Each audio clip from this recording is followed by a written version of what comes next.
ito.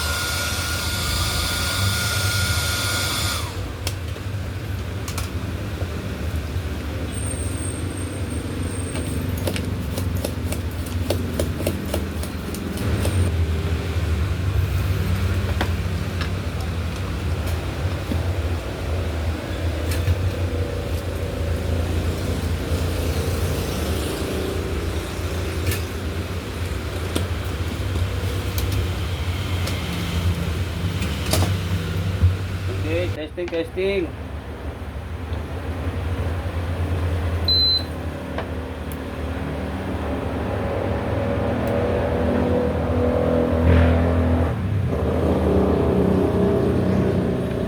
Ayan na mga bossing, yung board ni Sir from Laguna. Nagantay pa ng isang oras mahigit. Parang di na rin siya babalik. Ayan po siya si Sir. Nakatulog na.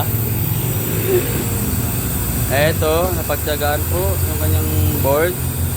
Previously E1 error, tsaka E5.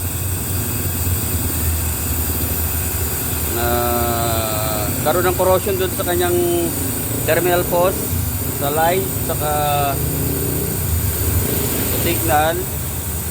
May corrosion doon, tapos naputol na rin yung cladding papunta ng diode to generate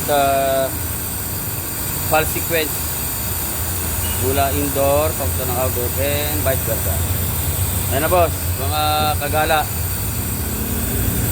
Ito ay Matrix 1 horsepower generic or organic na board, usually utilized by other brands. So ginagamit yun ng Matrix yan. Matrix, York, etc. Hightech, Rolex, Opel. Ayan si Sir. Thank you Sir. Sorry, nagkaroon po ng corrosion doon sa sa board. Tapos may naputol Sir. Ako lang dati. Sabi mo kaya rin, matagal hindi ko